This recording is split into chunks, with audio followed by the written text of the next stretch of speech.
It all started when I was 9 or 10 years old. Phoenix, Arizona, I used to look up at the stars at night, and I would lay there and I would consider a question. Why am I here? And I came to the realization that I was never, ever going to be able to answer that question until I died.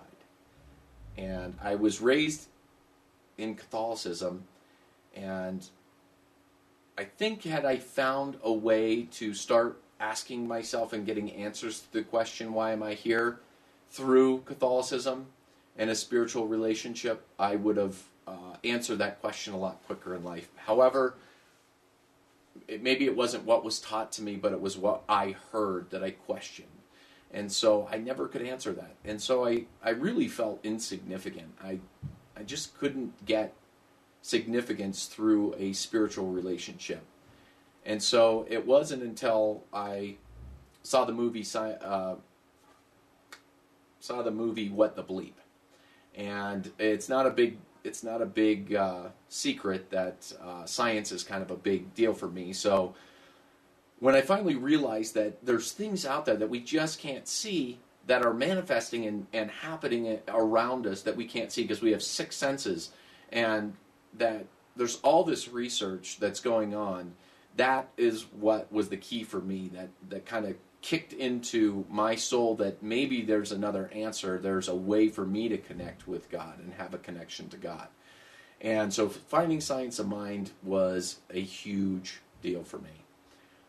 In fact, right away when we started learning the principles, and there's so many different principles and ways to, on how to think, that you can't get them all right off the bat. And so for yourself, because what you're doing is or what I had to do is I had already created all these associations in my head, and so I knew that it was going to take time for me to create new associations, but I needed to open myself up to new ways of thinking, and that I could start doing things like manifesting things. And I know that in my life, at least my wife is just unbelievably good at manifesting parking spots. It's kind of funny, but it is actually really spooky. And then, manifesting health, and I have done that numerous times.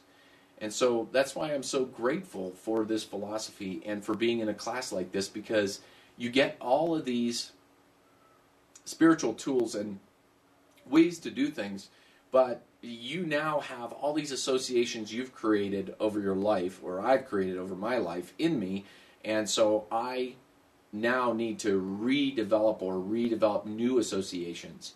And I get quantum moments all the time, and it's from the people at church and Reverend Jody.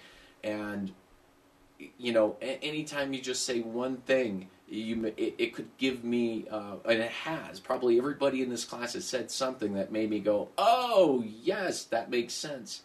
And what's so cool is now that I have a spiritual relationship with God, and a spiritual relationship now, an understanding of my humanness. It's so cool because I used to have this really high expectation for myself that I always wanted to be. I always had this gym in mind, and the road I was going on was not going to bring me to the gym that I knew I in the heart wanted to be. And what that is right at this point now is that I'm a little goblin trying to gobble up as much joy as I can. And I do that from realizing that the only pain and suffering that I can bring into my life, I just said it, I bring into my life. And that's just a cool feeling. And, from this day forward and, up until this point, I'm now creating the gym that I want to be. And it's endless possibilities in my life and maybe my next life. So this is Jim up till April 2009, signing out.